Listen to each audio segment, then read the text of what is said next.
Hello everyone welcome to my another video. साथीहरू यो video चाहिँ मेरो हिजो के हो तर मैले अपलोड गर्नु भ्याएको थिइनँ। आज चाहिँ म एडिट गरेर अपलोड गर्दैछु। हजुरहरूलाई फेरि पनि स्वागत छ मेरो छोटो मिठो भिडियोमा। हामी चाहिँ अहिले कहीँ जान निस्केका छौँ, कहीँ जान्छौँ घुम्न भनेर। हामी कहाँ जाँदैछौँ भनेर चाहिँ हजुरहरूले हिजो नै मेरो फोटोहरू भेटाइसक्नु भएको छ। हामी चाहिँ जाँदैछौँ बरनदी रिभरमा हो। यहाँ चाहिँ बरनदी रिभर छ, यो चाहिँ हाम्रो घर नजिकमै पर्छ। धेरै दिन भएको थियो हामी चाहिँ घुम्न आएको थिएनौँ। आज चाहिँ हल्का घुमौँ भनेर चाहिँ आएको छौँ। सकत धेरैजना आइसक्नु भएको होला यहाँ होइन घुम्न। धेरैजना आउनुभएको छ, टाढा टाढाबाट आउनुहुन्छ। बरनदी आइल्यान्ड भनेर पनि चिन्ने गर्छ र बरनदी रिभर पनि भन्ने गर्छ।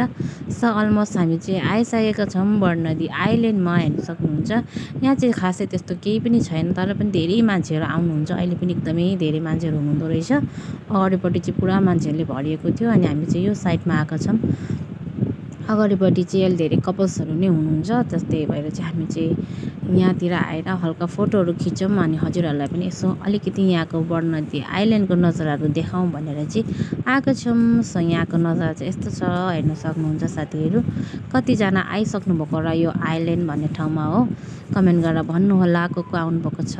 हामी चाहिँ हल्का यहाँ फोटोसोटो खिचौँ भनेर चाहिँ हस्बेन्डलाई म भनिरहेको छु। अब हामी चाहिँ फोटोसोटो खिचेर फेरि हामी चाहिँ अलिक तलपट्टि जानु पर्यो भनेर चाहिँ हामी ब्रिजमा चाहिँ फोटो खिच्नु पर्यो भनेर चाहिँ हामी जान लागेको। हजुरहरू हेर्दै गर्नु होला मेरो भिडियो कस्तो के हुन्छ। त्यस्तो खासै त केही छैन साथीहरू, तर पनि हजुरहरूले मन पराइदिनुहुन्छ भन्ने आशा गर्दछु। अन्त हामी चाहिँ अहिले निस्केका छौँ अलिक तलपट्टि फोटो खिच्न भनेर। यता चाहिँ पुरा कास गाडी रहेछ कि, अनि यहाँ कास गाडीको फुलहरू पनि एकदमै दामी छ, हेर्न सक्नुहुन्छ। अनि यहाँ आएर पनि हामीले एक दुईवटा फोटोसोटो पनि खिच्यौँ।